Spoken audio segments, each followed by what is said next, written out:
ದೇವರ ಪರಿಶುದ್ಧವಾದಂಥ ನಾಮಕ್ಕೆ ಸ್ತೋತ್ರ ಉಂಟಾಗಲಿ. ಮತ್ತೊಮ್ಮೆ ಎಲ್ಲ ಪ್ರೀತಿಯ ಸಹೋದರ ಸಹೋದರಿಯರಿಗೆ, ದೇವಜನರಿಗೆ ಈ ಆರಾಧನಾ ಕೂಟಕ್ಕೆ ಸ್ವಾಗತಗಳನ್ನು ತಿಳಿಸ್ತಾ ಇದ್ದೇನೆ. ಕಳೆದ ವಾರದಲ್ಲಿ ಕಣ್ಣುಗುಡ್ಡೆಯಂತೆ ನಮ್ಮನ್ನು ಕಾಪಾಡಿ ಎಲ್ಲವನ್ನ ನಮಗೆ ಒದಗಿಸಿ ಎಲ್ಲ ಸಮಯಗಳಲ್ಲಿ ನಮಗೆ ಜಯ ಕೊಟ್ಟು ನಮ್ಮನ್ನು ಪ್ರೀತಿಸಿ ಕೈ ಹಿಡಿದು ನಡೆಸಿದಂಥ ಕರ್ತನು ನೂತನ ವಾರವನ್ನು ನಮಗೆ ದಯಪಾಲಿಸಿದ್ದಾನೆ.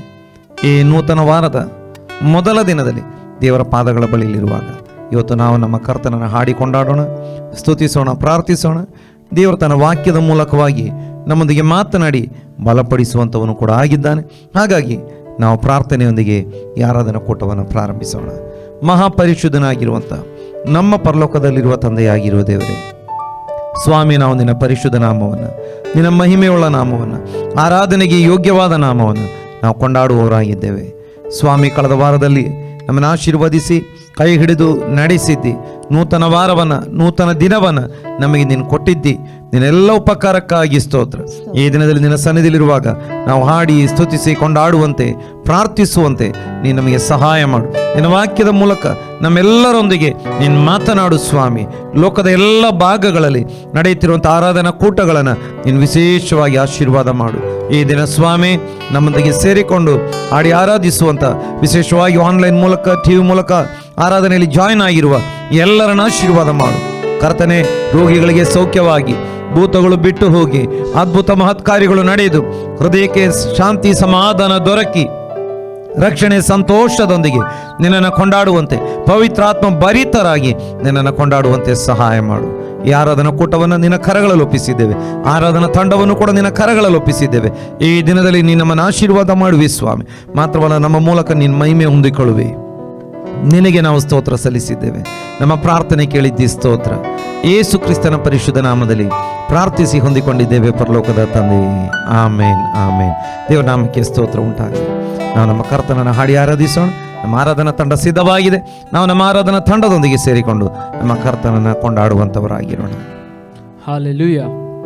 ದೇವರ ಪರಿಶುದ್ಧವಾದ ನಾಮಕ್ಕೆ ಸ್ತೋತ್ರ ಉಂಟಾಗಲಿ. ಈ ಒಳ್ಳೆ ಸಮಯ ಕೊಟ್ಟ ದೇವರಿಗೆ ನಾನು ಸ್ತೋತ್ರ ಹೇಳ್ತಿದ್ದೇನೆ. ಹಾಲೆಲೂಯ. ಕಳೆದ ಒಂದು ವಾರ ದೇವರು ನಮ್ಮನ್ನು ಅದ್ಭುತವಾಗಿ ಕಾದು ಕಾಪಾಡಿದ್ದಾನೆ. ಹಾಲೆಲೂಯ. ಆತನು ನಮಗೆ ಎಣಿಸಲು ಆಗದಷ್ಟು ಆಶೀರ್ವಾದಗಳನ್ನು ಕೊಟ್ಟು ನಮ್ಮನ್ನು ಬಲಪಡಿಸಿದ್ದಾನೆ, ಆಶೀರ್ವದಿಸಿದ್ದಾನೆ. ಗ್ರಹಿಸಲು ಆಗದಷ್ಟು ಕೃಪೆಯನ್ನು ನಮಗೆ ಕೊಟ್ಟಿದ್ದಾನೆ. ಮಾತ್ರವಲ್ಲ, ಇದೆಲ್ಲವಕ್ಕಿಂತ ಆತನ ರಕ್ತವನ್ನು ಕೊಟ್ಟು ನಮ್ಮನ್ನು ಕೊಂಡುಕೊಂಡಿದ್ದಾನೆ. ಹಾಲೆಲೂಯ. ಈ ದೊಡ್ಡ ಕೃಪೆಗಾಗಿ ನಾವು ಕರ್ತನಿಗೆ ಸ್ತೋತ್ರ ಹೇಳೋಣ. ಹಾಲೆಲೂಯ.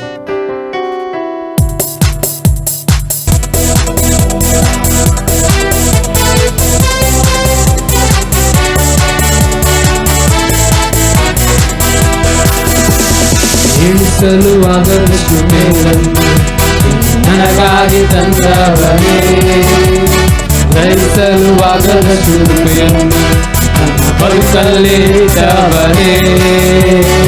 ಎಣಿಸಲು ಆಗದಷ್ಟು ಮೇಲನ್ನು ನನಗಾಗಿ ತಂದವನೇ, ಗ್ರಹಿಸಲು ಆಗದಷ್ಟು ಕೃಪೆಯನ್ನು ನನ್ನ ಬದುಕಲ್ಲಿದ್ದವನೇ. ನಿಖರ ನನ್ನೆಲ್ಲ ಅಗತ್ಯವನ್ನು ಪೂರೈಸಿ ಪೋಷಿಸಿತು, ನಿರ್ಗತ ನನ್ನೆಲ್ಲ ಸ್ವಾಸ್ಥ್ಯವನ್ನು ಕಾಪಾಡಿ ರಕ್ಷಿಸಿತು. ಈವರೆಗೂ ಕಾದು ನಡೆಸಿ ನನ್ನ ಉದ್ಧರಿಸಿದಾತನೇ, ಪೂರ್ಣ ಹೃದಯದಿ ನಿನ್ನ ಸ್ತುತಿಸುತ್ತ ಆರಾಧಿಸುವೆ ಯೇಸುವೇ. ಈವರೆಗೂ ಕಾದು ನಡೆಸಿ ನನ್ನ ಉದ್ಧರಿಸಿದಾತನೇ, ಪೂರ್ಣ ಹೃದಯದಿ ನಿನ್ನ ಸ್ತುತಿಸುತ್ತ ಆರಾಧಿಸುವೆ ಯೇಸುವೇ. ಸುತ್ತಿ ಹೋದಾಗೆಲ್ಲ ಹೊಸ ಫಲದಿ ತುಂಬಿಸಿದೆ, ನನ್ನ ಕಾಲು ಜಾರಿದಾಗೆಲ್ಲ ಎತ್ತಿ ಸ್ಥಿರವಾಗಿ ನಿಲ್ಲಿಸಿದೆ. ಸುತ್ತಿ ಹೋದಾಗೆಲ್ಲ ಹೊಸ ಫಲದಿ ತುಂಬಿಸಿದೆ, ನನ್ನ ಕಾಲು ಜಾರಿದಾಗೆಲ್ಲ ಎತ್ತಿ ಸ್ಥಿರವಾಗಿ ನಿಲ್ಲಿಸಿದೆ.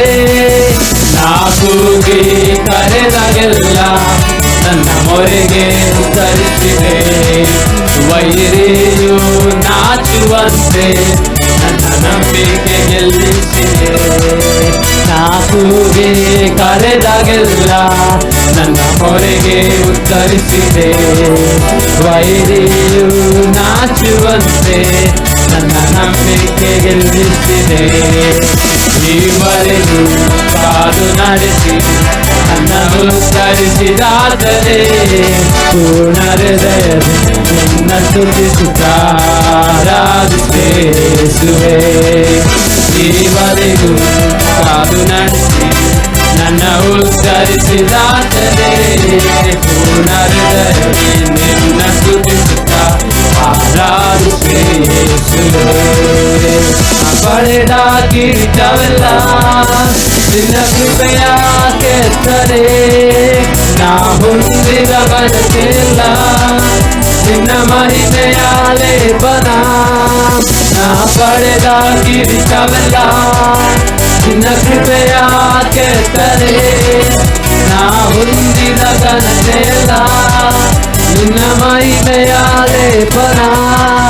ನನ್ನಲ್ಲಿರುವ ಆಶೀರ್ವಾದವು ನಿನ್ನ ರೀತಿಯ ಕಾಣಿಕೆ, ನಾ ಏರಿದ ಪ್ರತಿಷ್ಠಾನವು ನಿನ್ನ ದಯೆಯ ಕೊಡುಗೆ. ನನ್ನಲ್ಲಿರುವ ಆಶೀರ್ವಾದವು ನಿನ್ನ ಪ್ರೀತಿಯ ಕಾಣಿಕೆ, ನಾ ಏರಿದ ಪ್ರತಿಷ್ಠಾನವು ನಿನ್ನ ದಯೆಯ ಕೊಡುಗೆ. ಈವರೆಗೂ ಕಾದು ನಡೆಸಿ ನನ್ನ ಉತ್ತರಿಸಿದಾದರೆ ಪೂರ್ಣ ಹೃದಯ ನಿನ್ನ ಸ್ತುತಿಸುತ್ತಾ ಆರಾಧಿಸುವೆ. ಈವರೆಗೂ ಕಾದು ನಡೆಸಿ ನನ್ನ ಉತ್ತರಿಸಿದಾದರೆ ಪೂರ್ಣ ಹೃದಯ ನಿನ್ನ ಸ್ತುತಿಸುತ್ತಾ ಆರಾಧಿಸುವೆ. ಎಣಿಸಲು ಆಗದಷ್ಟು ಮೇಲನ್ನು ನನಗಾಗಿ ತಂದವನೇ, ಗ್ರಹಿಸಲು ಆಗದಷ್ಟು ನನ್ನ ಬದುಕಲ್ಲಿ ಇಟ್ಟವನೇ. ಎಣಿಸಲು ಆಗದಷ್ಟು ಮೇಲನ್ನು ನೀನು ನನಗಾಗಿ ತಂದವನೇ, ಗ್ರಹಿಸಲು ಆಗದಷ್ಟು ಮೇಲನ್ನು ನನ್ನ ಬದುಕಲ್ಲಿ ಇಟ್ಟವನೇ. ನನ್ನೆಲ್ಲ ಅಗತ್ಯವನ್ನು ಪೂರೈಸಿ ಘೋಷಿಸಿತು, ನನ್ನೆಲ್ಲ ಸ್ವಾಸ್ಥ್ಯವನ್ನು ಕಾಪಾಡಿ ರಕ್ಷಿಸಿತು. ನನ್ನೆಲ್ಲ ಅಗತ್ಯವನ್ನು ಪೂರೈಸಿ ಪೋಷಿಸಿತು, ನನ್ನೆಲ್ಲ ಸ್ವಾಸ್ಥ್ಯವನ್ನು ಕಾಪಾಡಿ ರಕ್ಷಿಸಿತು. ಈವರೆಗೂ ಕಾದು ನಡೆಸಿ ನನ್ನ ಉತ್ತರಿಸಿದಾದರೆ ಪೂರ್ಣ ಹೃದಯದಿಂದ ನಿನ್ನ ಸ್ತುತಿಸುತ್ತಾ ಆರಾಧಿಸುವೆ. ಈವರೆಗೂ ಕಾದು ನಡೆಸಿ ನನ್ನ ಉತ್ತರಿಸಿದಾದರೆ ಪೂರ್ಣ ಹೃದಯದಿಂದ ನಿನ್ನ ಸ್ತುತಿಸುತ್ತಾ ಆರಾಧಿಸುವೆ.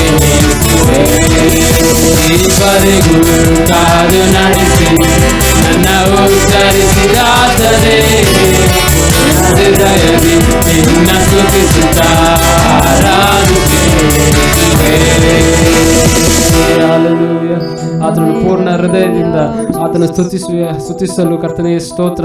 ದೇವರೇ, ನಮಗೆ ಕೊಟ್ಟ ಕೃಪೆಗಾಗಿ ಸ್ತೋತ್ರ ಕರ್ತನೆ. ಹಾಲೆಲೂಯ. ನಮ್ಮ ನಮ್ಮ ನಮ್ಮ ಜೀವನವೆಲ್ಲ ನಿನ್ನನ್ನು ಹಾಡಿ ನಿನ್ನನ್ನು ಹೊಗಳಿ ಸ್ತುತಿಸಲು ಕರ್ತನೆ ನಮಗಿದೆ. ಹಾಲೆಲೂಯ. ನಿನ್ನ ಕೃಪೆ ಕೊಡು ಕರ್ತನೆ, ಸಹಾಯ ಮಾಡು ದೇವರೇ. ಹಾಲೆಲೂಯ. ಮಾತ್ರ ಅಲ್ಲ ಯೇಸುವೆ, ನಿನ್ನ ಹಾಗೆ ಕರ್ತನೆ, ನಿಮ್ಮ ಹಾಗೆ ಬೇರೆ ಯಾರು ಕರ್ತನೆ ಈ ಲೋಕದಲ್ಲಿಲ್ಲ. ಹಾಲೆಲೂಯ.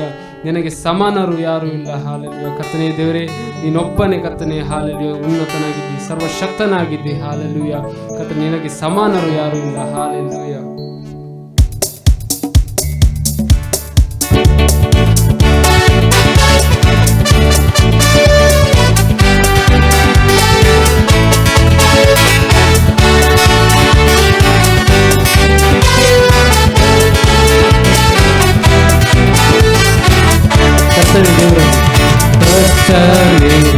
ದೇವರಲ್ಲಿ ನಿನಗೆ ಸಮಾನ ಯಾರು? ಆಕಾಶದಲ್ಲೂ ಭೂಮಿಯಲ್ಲೂ ನಿನಗೆ ಸಮಾನ ಯಾರು? ಕರ್ತನೇ, ದೇವರಲ್ಲಿ ನಿನಗೆ ಸಮಾನ ಯಾರು? ಆಕಾಶದಲ್ಲೂ ಭೂಮಿಯಲ್ಲೂ ನಿನಗೆ ಸಮಾನ ಯಾರು? ನಿನಗೆ ಸಮಾನ ನಿನಗೆ ಸಮಾನ ಯಾರು, ನಿನಗೆ ಸಮಾನ ಯಾರು, ನಿನಗೆ ಸಮಾನ ಯಾರು, ನಿನಗೆ ಸಮಾನ ಯಾರು. ಆಕಾಶದಲ್ಲೂ ಭೂಮಿಯಲ್ಲೂ ನಿನಗೆ ಸಮಾನ ಯಾರು, ಆಕಾಶದಲ್ಲೂ ಭೂಮಿಯಲ್ಲೂ ನಿನಗೆ ಸಮಾನ ಯಾರು. ಕೆಂಪು ಸಮುದ್ರವನ್ನು ಒಡೆದು ನಿನ್ನ ಜನರನ್ನು ನಡೆಸಿದೆ. ಕೆಂಪು ಸಮುದ್ರವನ್ನು ಒಡೆದು ನಿನ್ನ ಜನರನ್ನು ನಡೆಸಿದೆ. ನಿನ್ನೆ ಶಕ್ತನು ಸರ್ವಶಕ್ತನು, ನಿನ್ನ ವಾಕ್ಯವು ಬದಲಾಗದು. ನಿನ್ನೆ ಶಕ್ತನು ಸರ್ವಶಕ್ತನು, ನಿನ್ನ ವಾಕ್ಯವು ಬದಲಾಗದು. ನಿನಗೆ ಸಮಾನ ಯಾರು, ನಿನಗೆ ಸಮಾನ ಯಾರು, ನಿನಗೆ ಸಮಾನ ಯಾರು, ನಿನಗೆ ಸಮಾನ ಯಾರು.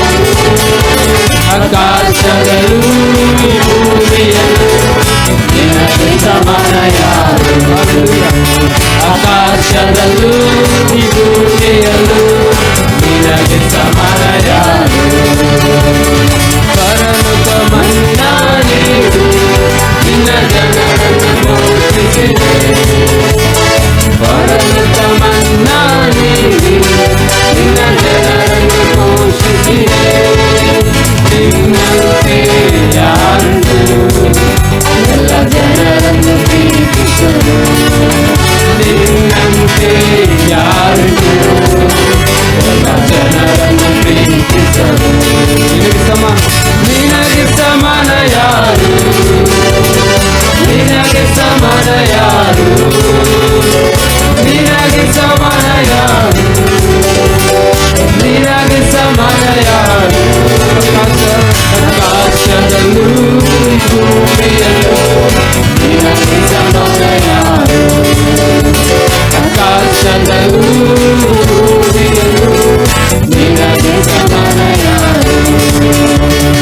ಬಂಡೆಯನ್ನು ನಿಲ್ಲಿಸಿ ನಿನ್ನ ಜನರಾಗಿರೆ.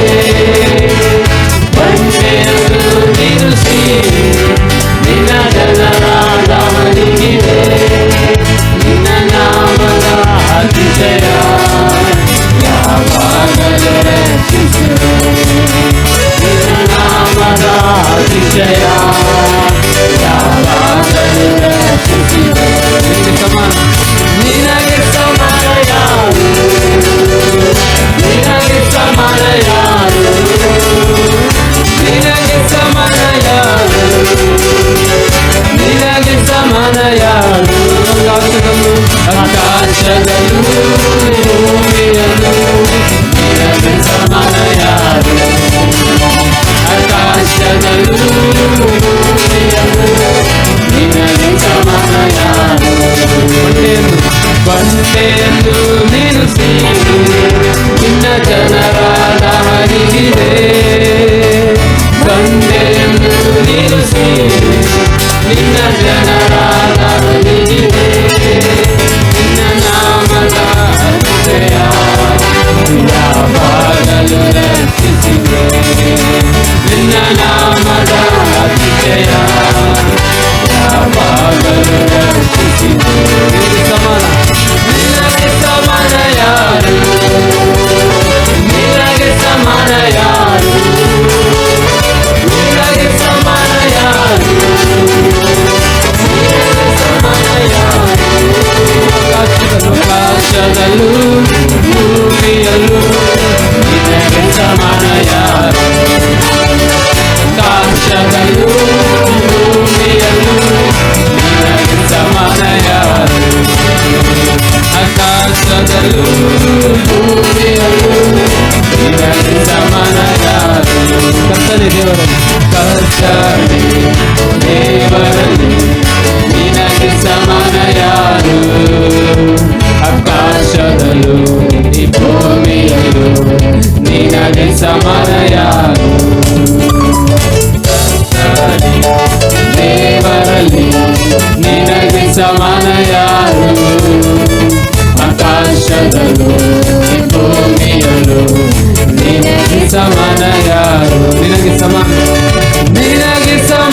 ಯಾರು ನಿನಗೆ ಸಮಾನ ಯಾರು ನಿನಗೆ ಸಮಾನ ಯಾರು ನಿನಗೆ ಸಮಾನ ಯಾರು ಆಕಾಶದಲ್ಲೂ ಭೂಮಿಯಲ್ಲೂ ನಿನಗೆ ಸಮಾನ ಯಾರು ಆಕಾಶದಲ್ಲೂ ನಿನಗೆ ಸಮಾನ ಯಾರು ಆಕಾಶದಲ್ಲೂ ಭೂಮಿಯಲ್ಲೂ ನಿನಗೆ ಸಮಾನ ಯಾರು ಹಾಲೆಲೂಯಾ. ಆಕಾಶದಲ್ಲೂ ಭೂಮಿಯಲ್ಲೂ ನಿನಗೆ ಸಮಾನರು ಯಾರೂ ಇಲ್ಲ ಕರ್ತನೆ. ಹಾಲೆಲೂಯ. ಕೆಂಪು ಸಮುದ್ರವನ್ನು ಕರ್ತನೆ ಹಾಲೆಲೂಯ ದಾಟ ಮಾಡಿದೆಲ್ಲ ಕರ್ತನೆ ಸ್ತೋತ್ರ. ಬಂಡೆಯನ್ನು ಸೀಳಿ ನಿನ್ನ ಜನರಿಗೆ ಕರ್ತನೆ ದಾಹ ನೀಗಿಸಿದೆಲ್ಲ ಕರ್ತನೆ ಸ್ತೋತ್ರ ಕರ್ತನೆ. ಹಾಲೆಲೂಯ. ಉನ್ನತನೇ ಸರ್ವಶಕ್ತನೇ ಸ್ತೋತ್ರ. ಮಹೋನ್ನತನಾದ ದೇವರೇ ನಿಮಗೆ ಸ್ತೋತ್ರ ಕರ್ತನೆ. ಹಾಲೆಲೂಯ. ನೀನೊಬ್ಬನೇ ಉನ್ನತನು. ಹಾಲೆಲೂಯ. ಸ್ತೋತ್ರ. ಮಹೋನ್ನತನೇ ಸ್ತೋತ್ರ. ಹಾಲೆಲೂಯ.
ನನ್ನನ್ನು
ರಕ್ತವ ಚೆಲ್ಲಿ ನನ್ನನ್ನು ರಕ್ಷಿಸಿದೆ. ಪರಿಶುದ್ಧಾತ್ಮನ ನನಗೆ ತಂದು ನಿಂತಿಯ ಸುರಿಸಿದೆ.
ಎಲ್ಲ ಸ್ತುತಿ, ಎಲ್ಲ ಘನ, ಎಲ್ಲ ಮಹಿಮೆ ನಿನಗೊಬ್ಬನಿಗೆ ಮಾತ್ರ ಕರ್ತನೇ. ಹಾಲೆಲೂಯ, ಸ್ತೋತ್ರ.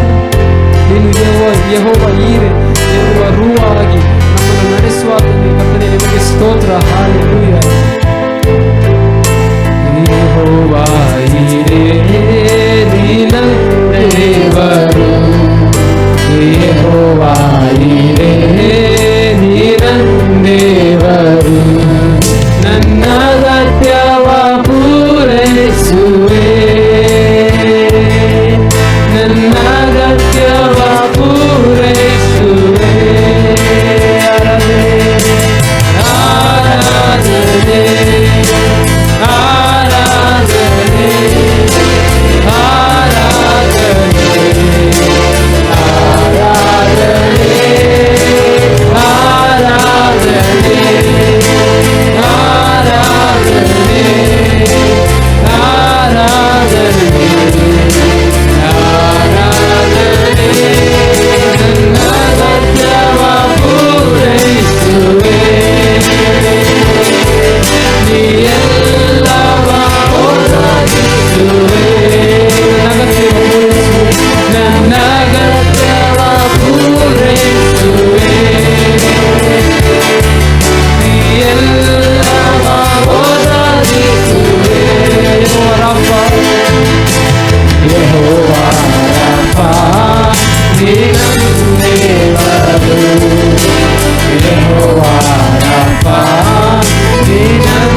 ಸ್ತೋತ್ರ.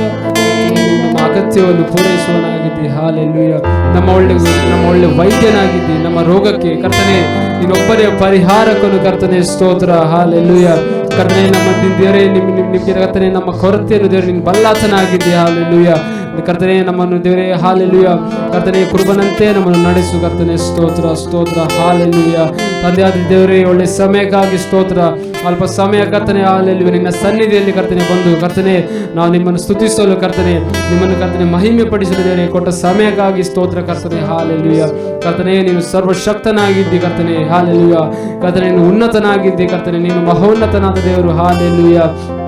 ಕರ್ತನೆ ಸ್ತೋತ್ರ. ಹಾಲೆಲೂಯ. ನಮ್ಮನ್ನು ಕರ್ತನೆ ಈ ಸಮಯವರೆಗೆ ದೇವರೇ ಹಾಲೆಲೂಯ ಕರ್ತನೆ ಹಾಲೆಲೂಯ ಕಳೆದ ದೇವರೇ ಹಾಲೆಲೂಯ ವಾರಗಳೆಲ್ಲ ಕರ್ತನೆ ಕಳೆದ ದಿನಗಳೆಲ್ಲ ನಮ್ಮನ್ನು ಕಾದು ನಡೆಸಿ ದೇವರೇ ಹಾಲೆಲೂಯ ಕರ್ತನೆ ದೇವರೇ ನಿಮ್ಮ ಕೃಪೆಗಾಗಿ ಸ್ತೋತ್ರ ಕರ್ತನೆ. ಹಾಲೆಲೂಯ. ಕರ್ತನೆ ಸಪ್ಪ ಹಾಲೆಲೂಯ ಕರ್ತನೆ ಮಾತ್ರವಲ್ಲದೆ ಕರ್ತನೆ ಮುಂದಿನ ಸಮಯದಲ್ಲಿ ಕರ್ತನೆ ದೇವರ ಸೇವಕರು ಕರ್ತನೆ ಹಾಲೆಲೂಯ ವಾಕ್ಯವನ್ನು ಕೊಡುವಾಗ ಕರ್ತನೆ ದೇವರೇ ನೀನು ನಮ್ಮೊಂದಿಗೆ ಮಾತನಾಡು ಕರ್ತನೆ. ಸ್ತೋತ್ರ. ನಮಗೆ ಬೇಕಾದ ಕರ್ತನೆ ಹಾಲೆಲೂಯ ಆಲೋಚನೆಗಳನ್ನು ಕೊಟ್ಟು ಹಾಲೆಲೂಯ ಕರ್ತನೆ ನೀನು ನಮ್ಮನ್ನು ಬಲಪಡಿಸು ಕರ್ತನೆ. ಸ್ತೋತ್ರ. ಹಾಲೆಲೂಯ. ಕರ್ತನೆ ನಿನ್ನ ಕೃಪೆಯಿಂದ ಹಾಲೆಲೂಯ ನಮ್ಮನ್ನು ಹಾಲೆಲೂಯ ತುಂಬಿಸು ಕರ್ತನೆ. ಸ್ತೋತ್ರ. ಹಾಲೆಲೂಯ. ನೀನು ಅದ್ಭುತ ಮಾಡು ಕರ್ತನೆ. ಹಾಲೆಲೂಯ. ಕರ್ತನೆ ಯೇಸುವೆ ನೀನು ಕರ್ತನೆ ಹಾಲೆಲೂಯ ಹಾಲೆಲೂಯ ನಮ್ಮೊಂದಿಗಿದ್ದು ಕರ್ತನೆ ಯೇಸಪ್ಪ ಈ ಆರಾಧನೆಯಲ್ಲಿ ಕರ್ತನೆ ಮಹಿಮೆ ಹೊಂದೋದಕ್ಕಾಗಿ ಸ್ತೋತ್ರ. ಹಾಲೆಲೂಯ. ಕರ್ತನೆ ಎಲ್ಲವೂ ನಿನ್ನ ಕರಲ್ಲಿ ಒಪ್ಪಿಸಿದ್ದೇನೆ ಅಪ್ಪ. ಪ್ರಾರ್ಥನೆ ಕೇಳಿ ಕೃಪೆಗಾಗಿ ಸ್ತೋತ್ರ ತಂದೆ ಯೇಸುವಿನ ನಾಮದಲ್ಲಿ ಬೇಡಿ ತಂದೆ ದೇವರೇ. ಆಮೇನ್ ಆಮೇನ್. ದೇವರ ಪರಿಶುದ್ಧವಾದಂಥ ನಾಮಕ್ಕೆ ಸ್ತೋತ್ರ ಉಂಟಾಗಲಿ. ಈ ಆರಾಧನಾ ಕೂಟಕ್ಕೆ ಸೇರಿ ಬಂದಂಥ ಎಲ್ಲ ಪ್ರೀತಿಯ ಸಹೋದರ ಸಹೋದರಿಯರಿಗೆ ಮತ್ತೊಮ್ಮೆ ಯೇಸು ಕ್ರಿಸ್ತನ ಪರಿಶುದ್ಧವಾದಂಥ ನಾಮದಲ್ಲಿ ಸ್ವಾಗತಗಳನ್ನು ವಂದನೆಗಳನ್ನು ತಿಳಿಸ್ತಾ ಇದ್ದೇನೆ.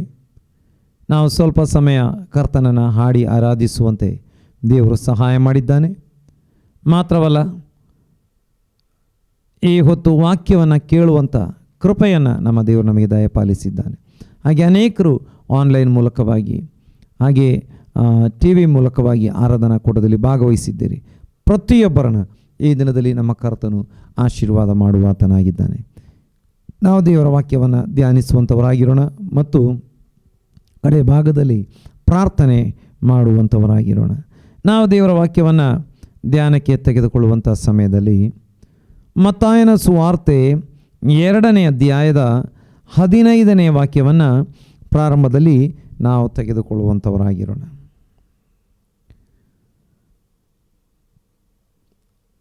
ಅದರ 14ರಿಂದ ಓದಿಕೊಳ್ಳೋಣ. ಆಗ ಅವನು ಎದ್ದು ಕೂಸನು ಅದರ ತಾಯಿಯನ್ನು ರಾತ್ರಿ ವೇಳೆಯಲ್ಲಿ ಕರಕೊಂಡು ಐಗುಪ್ತ ದೇಶಕ್ಕೆ ಹೊರಟು ಹೋಗಿ ಹೆರೋದನು ತೀರಿ ಹೋಗುವ ತನಕ ಅಲ್ಲೇ ಇದ್ದನು. ಇದರಿಂದ ನನ್ನ ಮಗನನ್ನು ಐಗುಪ್ತ ದೇಶದೊಳಗಿಂದ ಕರೆದೆನೆಂದು ಕರ್ತನು ಪ್ರವಾದಿಯ ಮುಖಾಂತರ ಹೇಳಿದ ಮಾತು ನೆರವೇರಿತು. ದೇವರ ನಾಮಕ್ಕೆ ಸ್ತೋತ್ರ ಉಂಟಾಗಲಿ. ನಮ್ಮ ವಿಷಯ ದೇವರ ಕರೆ ಎಂಬಂಥ ವಿಷಯ. ನಾವು ಇದನ್ನು ಕೆಲವೊಂದು 1-2 ಅಥವಾ 2-3 ಆರಾಧನಾ ಕೂಟಗಳ ಮೂಲಕವಾಗಿ ಈ ಒಂದು ಸಂದೇಶವನ್ನು ಮುಗಿಸುವಂಥವರಾಗಿರುತ್ತೇವೆ. ದೇವರ ನಾಮಕ್ಕೆ ಸ್ತೋತ್ರ ಉಂಟಾಗಲಿ. ಇಲ್ಲಿ ನಾವು ನೋಡ್ತೇವೆ ದೇವರು ಹೇಳ್ತಾ ಇದ್ದಾರೆ, ನನ್ನ ಮಗನನ್ನು ಐಗುಪ್ತ ದೇಶದೊಳಗಿಂದ ಕರೆದೆನು. ಇದು ಮೂಲತಃ ಹೋಶೇಯನ ಪ್ರವಾದನ ಗ್ರಂಥದಲ್ಲಿ ಇರುವಂಥ ವಾಕ್ಯ ಮತ್ತು ಹೋಶೇಯನ ಪ್ರವಾದನ ಗ್ರಂಥದಿಂದ ಈ ವಾಕ್ಯವನ್ನು ತೆಗೆದಿರುವಂಥದ್ದನ್ನು ನೋಡಲಿಕ್ಕೆ ಸಾಧ್ಯವಾಗ್ತದೆ. ಹೋಶೇಯನ ಪ್ರವಾದನ ಗ್ರಂಥ 11ನೇ ಅಧ್ಯಾಯ 1ನೇ ವಾಕ್ಯದಲ್ಲಿ ಆ ವಾಕ್ಯ ಇರುವಂಥದ್ದನ್ನು ನಾವು ನೋಡ್ತೇವೆ. ಇದು ಬಹಳಷ್ಟು ಅರ್ಥಗಳಿರುವಂಥ ವಾಕ್ಯ. ದೇವರ ನಾಮಕ್ಕೆ ಸ್ತೋತ್ರ ಉಂಟಾಗಲಿ. ಬಹಳಷ್ಟು ವಿಷಯಗಳನ್ನು ದೇವರು ಇದರಲ್ಲಿ ಮಾತನಾಡುವವರಾಗಿದ್ದಾರೆ. ಒಂದು, ಇಸ್ರಾಯೇಲ್ಯರನ್ನು ಐಗುಪ್ತ ದೇಶದೊಳಗಿಂದ ದೇವರು ಕರೆದಿದ್ದರು ಅಥವಾ ಕರೆದುಕೊಂಡು ಹೊರಗೆ ತಂದಿದ್ದರು. ಇಸ್ರಾಯೇಲ್ಯರನ್ನು ದೇವರು ತನ್ನ ಮಕ್ಕಳು ಎಂಬುದಾಗಿ ಕರೆಯುತ್ತಾ ಇದ್ದಾರೆ. ಮಗ, ಇಸ್ರಾಯೇಲ್ ನನ್ನ ಮಗ ಎಂಬಂಥ ಅರ್ಥದಲ್ಲಿ ಕರೀತಾ ಇದ್ದಾರೆ. ಆದರೆ ಆ ಒಂದು ಹೋಶೇಯನ ಪ್ರವಾದನ ಗ್ರಂಥದ ಬ್ಯಾಕ್ಗ್ರೌಂಡ್ನಲ್ಲಿ ಆದರೆ ಇವರು ಮತ್ತೆ ಕೂಡ ತಪ್ಪಿ ಹೋಗ್ತಾ ಇದ್ದಾರೆ ಎಂಬುದಾಗಿ ಇವರು ಅದನ್ನು ಸವಿಸ್ತಾರವಾಗಿ ಪ್ರವಾದಿಯ ಮೂಲಕವಾಗಿ ತಿಳಿಸ್ತಾ ಇದ್ದಾರೆ. ಆದರೆ ಆ ವಾಕ್ಯದಲ್ಲಿ ದೇವರ ಒಬ್ಬನೇ ಮಗನಾದ ಅಥವಾ ತಂದೆಯಾದ ದೇವರ ಒಬ್ಬನೇ ಮಗನಾದ ಯೇಸು ಕ್ರಿಸ್ತನನ್ನು ಸೂಚಿಸುವಂಥ ಪ್ರವಾದನೆ ಕೂಡ ಅಡಗಿತ್ತು ಎಂಬುದಾಗಿ ನೋಡ್ತೇವೆ. ಯೇಸು ಸ್ವಾಮಿ ಭೂಮಿಗೆ ಬಂದಾಗ ಅವರು ಈ ಭೂಮಿಯಲ್ಲಿ ಹುಟ್ಟಿದಂಥ ಸಮಯದಲ್ಲಿ ಕೆಲವು ದಿನಗಳ ನಂತರ ಹೆರೋದನಿಗೆ ಜೋಯಿಸರ ಮೂಲಕ ಈ ಸುದ್ದಿ ತಿಳಿಸಲ್ಪಟ್ಟಾಗ ಆ ವಾಕ್ಯಗಳನ್ನೆಲ್ಲ ಈ ಮತ್ತಾಯನ ಸುವಾರ್ತೆ 2ನೇ ಅಧ್ಯಾಯದಲ್ಲಿ ಓದಲಿಕ್ಕೆ ಸಾಧ್ಯವಾಗ್ತದೆ. ಹೆರೋದ ಸೈತಾನನ ಆತ್ಮನಿಂದ ಪ್ರೇರಿತನಾಗಿದ್ದ.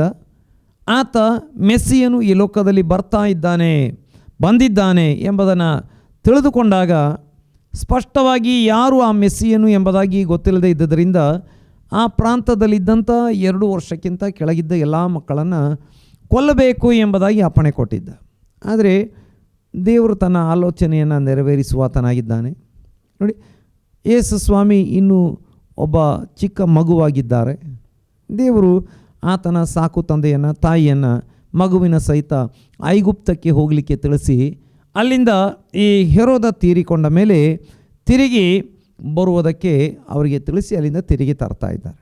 ಈಗ ಈ ಕಾರಣದಿಂದ ನನ್ನ ಮಗನನ್ನು ಐಗುಪ್ತದಿಂದ ಕರೆದೆನು ಎಂಬಂಥ ಪ್ರವಾದನೆ ಯೇಸು ಕ್ರಿಸ್ತನ ಜೀವಿತದಲ್ಲಿ ಕೂಡ ನೆರವೇರ್ತಾ ಇದೆ. ಮೊದಲು ಇಸ್ರಾಯೇಲ್ಯರ ವಿಷಯದಲ್ಲಿ, ನಂತರ ದೇವರು ತನ್ನ ಒಬ್ಬನೇ ಮಗನಾದ ಯೇಸು ಕ್ರಿಸ್ತನ ವಿಷಯದಲ್ಲಿ. ಈಗ ನನ್ನ ಮತ್ತು ನಿಮ್ಮ ಎಲ್ಲರ ಜೀವಿತದಲ್ಲಿ ಕೂಡ ಈ ವಾಕ್ಯ ಬೇರೊಂದು ರೀತಿಯಲ್ಲಿ ನೆರವೇರ್ತಾ ಇದೆ. ನಾವು ಐಗುಪ್ತವೆಂಬ ಲೋಕದಲ್ಲಿ ಫರೋಹನೆಂಬಂಥ ಸೈತಾನನ ಅಧೀನದಲ್ಲಿದ್ದವರಾಗಿದ್ದೆವು. ನಮ್ಮನ್ನು ಕೂಡ ದೇವರು ಈ ಒಂದು ಐಗುಪ್ತದಿಂದ ಕರೆದು ದೇವರ ರಾಜ್ಯ, ಕಾನಾನ್ ದೇಶ ಅಥವಾ ಹಾಲು ಜೇನು ಹರಿಯುವ ದೇಶ, ಪರಲೋಕ ರಾಜ್ಯ, ಈ ಪರಲೋಕ ರಾಜ್ಯಕ್ಕೆ ದೇವರು ನಮ್ಮನ್ನು ನಡೆಸ್ತಾ ಇದ್ದಾನೆ. ನೋಡಿ, ಭಾಳ ಸ್ಪಷ್ಟವಾಗಿ ನಮ್ಮನ್ನು ದೇವರು ಎಲ್ಲಿಂದ ಕರೆದಿದ್ದಾನೆ ಎಂಬುದಾಗಿ ಆ ವಾಕ್ಯದಲ್ಲಿ ನೋಡಲಿಕ್ಕೆ ಸಾಧ್ಯವಾಗ್ತದೆ. ನಮ್ಮನ್ನು ಐಗುಪ್ತದಿಂದ ಕರೆದಿದ್ದಾನೆ, ಲೋಕದಿಂದ ಕರೆದಿದ್ದಾನೆ, ಲೋಕದಲ್ಲಿ ಇದ್ದಂಥ ನಮ್ಮನ್ನು ಕರೆದಿದ್ದಾನೆ, ಲೋಕದಲ್ಲಿ ಲೋಕಾನುಸಾರಿಗಳಾಗಿ ಜೀವಿಸ್ತಾ ಇದ್ದಂಥ, ಪಾಪದಲ್ಲಿ ಜೀವಿಸ್ತಾ ಇದ್ದಂಥ ನನ್ನನ್ನು ನಿಮ್ಮನ್ನು ಕರೆದಿದ್ದಾನೆ. ಶ್ರೇಷ್ಠವಾದ ಕರೆಯೊಂದಿಗೆ ಆತ ನಮ್ಮನ್ನು ಕರೆದಿದ್ದಾನೆ.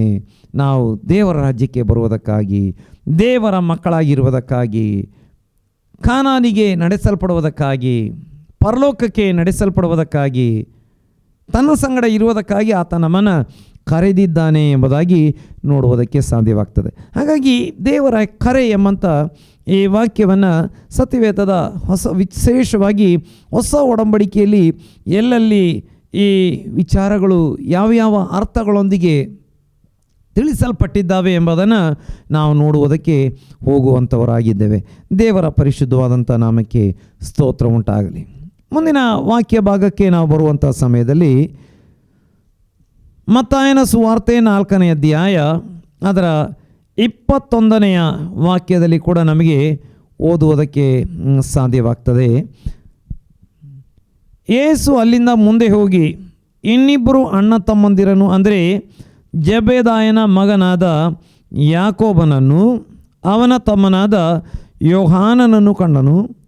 ಇವರು ತಮ್ಮ ತಂದೆಯಾದ ಜೆಬೆದಾಯನ ಕೂಡ ದೋಣಿಯಲ್ಲಿ ತಮ್ಮ ಬಲೆಗಳನ್ನು ಸರಿ ಮಾಡುತ್ತಿದ್ದರು.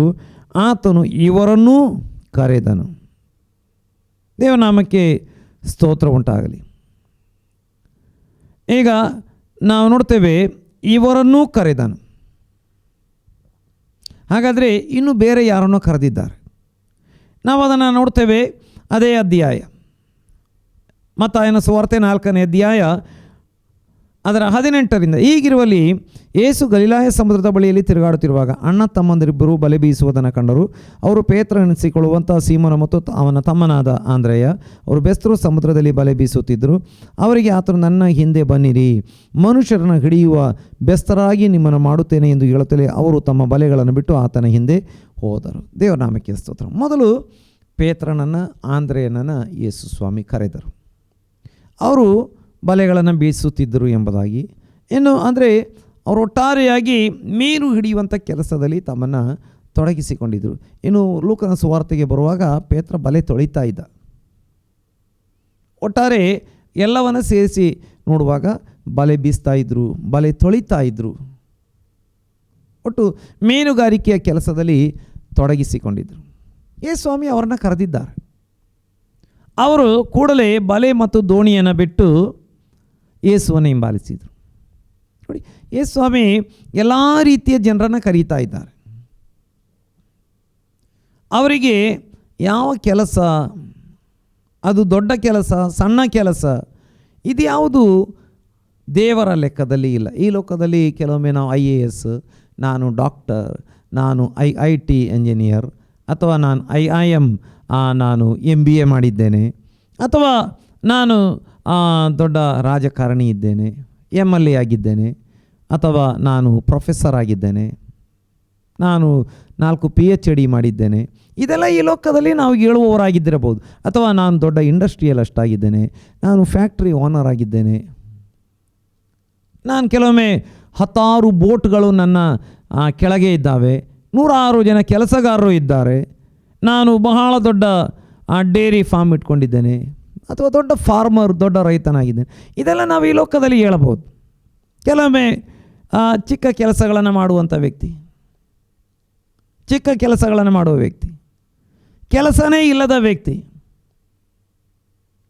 ಡಾಕ್ಟರ್ ಆಗಿರ್ಬೋದು, ಕೆಲವೊಮ್ಮೆ ಪೇಷಂಟ್ ಆಗಿರ್ಬೋದು. ನಮ್ಮ ಕರ್ತನು ಯಾರನ್ನೂ ಕೂಡ ಕರೆಯುವಾತನಾಗಿದ್ದಾನೆ, ಎಲ್ಲರನ್ನ ಕರೆಯುವಾತನಾಗಿದ್ದಾನೆ. ಕೆಲವೊಮ್ಮೆ ದೇವರು ಡಾಕ್ಟ್ರನ್ನೇ ಕರೆಯುವವರಾಗಿದ್ದಾರೆ. ನೋಡಿ, ಪೌಲನ ಸ್ವಾರ್ಥ ಸೇವೆಯಲ್ಲಿ ನಂಬಿಕೆಗೆ ಬಂದಂಥ ಮನುಷ್ಯನಾಗಿದ್ದ ಲೂಕ, ಆತನೊಬ್ಬ ವೈದ್ಯನಾಗಿದ್ದ. ಇನ್ನು ಯೇಸುಸ್ವಾಮಿ ಎಷ್ಟೋ ಸಾವಿರಾರು ಜನ ರೋಗಿಗಳನ್ನು ವಾಸಿ ಮಾಡಿದರು. ಬಾರ್ತಿಮಾಯಿ ಒಬ್ಬ ಕುರುಡನಾಗಿದ್ದ, ಅವನಿಗೆ ವಾಸಿ ಆಯಿತು, ಅವನಿಗೆ ಯೇಸುವನ್ನು ಹಿಂಬಾಲಿಸಿದ. ಹಾಗಾಗಿ ಈ ಬಲೆ ತೊಳೆಯುತ್ತಾ, ಬಲೆ ಬೀಸುತ್ತಾ, ಮೀನುಗಾರಿಕೆಯಲ್ಲಿ ತೊಡಗಿದ್ದ ಪೇತ್ರನ ದೋಣಿಯಲ್ಲಿ ಸ್ವಲ್ಪ ಹೊತ್ತು ಕೂತ್ಕೊಳ್ಳಿಕ್ಕೆ, ಸಂದೇಶ ಕೊಡಲಿಕ್ಕೆ ಅವಕಾಶ ಕೊಟ್ಟಿದ್ದಂಥ ಪೇತ್ರನನ್ನು, ಆಂದ್ರೇಯನನ್ನು ಯೇಸುಸ್ವಾಮಿ ಕರೆದರು. ಅವರು ಕೂಡಲೇ ಯೇಸುವನ್ನು ಹಿಂಬಾಲಿಸಿದರು. ನೋಡಿ, ಅದಕ್ಕಾಗಿ ವಾಕ್ಯದಲ್ಲಿ ನೋಡ್ತೇವೆ, ನಿಮ್ಮನ್ನು ದೇವರು ಕರೆದಾಗ ನೀವು ಎಂಥ ಪರಿಸ್ಥಿತಿಯಲ್ಲಿ ಇದ್ದವರು, ಯಾವ ರೀತಿ ಇದ್ದವರು ಎಂಬುದಾಗಿ ಸ್ವಲ್ಪ ನಿಮ್ಮನ್ನೇ ನೀವು ನೆನೆಸಿಕೊಳ್ಳಿ, ಅಥವಾ ನಿಮ್ಮನ್ನು ನೀವು ನೋಡಿಕೊಳ್ಳಿ, ಶೋಧನೆ ಮಾಡಿಕೊಳ್ಳಿ ಎಂಬುದಾಗಿ ನಮಗೆ ವಾಕ್ಯದಲ್ಲಿ ಓದಲಿಕ್ಕೆ ಸಾಧ್ಯವಾಗ್ತದೆ. ಒಂದು ಕೊರಿಂಥ್ಯ ಪತ್ರಿಕೆ ಅದರ 1ನೇ ಅಧ್ಯಾಯ ಅದರ 26ರಿಂದ ಮುಂದೆ ಓದುವಂಥ ಸಮಯದಲ್ಲಿ ನಮಗೆ ಅದನ್ನು ನೋಡಲಿಕ್ಕೆ ಸಾಧ್ಯವಾಗ್ತದೆ. ಸಹೋದರರೇ, ದೇವರು ನಿಮ್ಮನ್ನು ಕರೆದಾಗ ಎಂಥವರನ್ನು ಕರೆದನೆಂದು ಆಲೋಚಿಸಿರಿ ಎಂಬುದಾಗಿ. ನಮ್ಮನ್ನು ದೇವರು ಕರೆದಾಗ ನಾವು ಎಂಥವರಾಗಿದ್ದೆವು, ಯಾವ ಪರಿಸ್ಥಿತಿಯಲ್ಲಿದ್ದೆವು. ನೋಡಿ, ನಮ್ಮಲ್ಲಿ ಭಾಳಷ್ಟು ಜನರನ್ನು ದೇವರು ಕರೆದಾಗ ರೋಗಿಗಳಾಗಿದ್ದವರು, ಸಾಲದಲ್ಲಿ ಇದ್ದವರು. ನೋಡಿ, ಅನೇಕರು ಆತ್ಮಹತ್ಯೆ ಮಾಡಬೇಕು ಎಂಬುದಾಗಿ ನೆನೆಸಿಕೊಂಡು ವಿಷ ಅಥವಾ ಇನ್ಯಾವುದೋ ಮಾರ್ಗಗಳನ್ನು ಹುಡುಕ್ತಾ ಇದ್ದವರು, ಕೈಯಲ್ಲಿ ಹಿಡ್ಕೊಂಡಿದ್ದಂಥವರು ದೇವರು ಕರೆದಿದ್ದಾನೆ. ಸಾಯಬೇಕು ಎಂಬುದಾಗಿ ಇನ್ನೇನು 1-2 ನಿಮಿಷ ತಡವಾಗಿದ್ದರೆ, 1 ನಿಮಿಷ ತಡವಾಗಿದ್ದರೆ ಜೀವ ಹೋಗ್ತಿತ್ತು. ದೇವರು ತನ್ನ ಸೇವಕನನ್ನು ಕಳಿಸಿ ಬಾಗಿಲು ತಡ್ತಾ ಇದ್ದಾರೆ. ಎಷ್ಟೋ ಜನರ ಬಗ್ಗೆ ನಾನು ಕೇಳಿದ್ದೇನೆ, ಸಾಯುವುದಕ್ಕೆ ಇನ್ನೇನು 1-2 4 5 ಸೆಕೆಂಡಲ್ಲಿ ಜೀವ ಹೋಗ್ತಿತ್ತು, ಅಥವಾ ಮಾಡಿಬಿಡ್ತಿದ್ರು ಯಾವುದೋ ಕೆಟ್ಟ ಕೆಲಸವನ್ನು, ಭಯಂಕರ ಕೆಲಸ ಯಾವುದೋ ಮಾಡಿಬಿಡ್ತಿದ್ರು. ಅಷ್ಟೊತ್ತಿಗೆ ಬಾಗಿಲು ತಡ್ತಾ ಇದ್ದಾರೆ.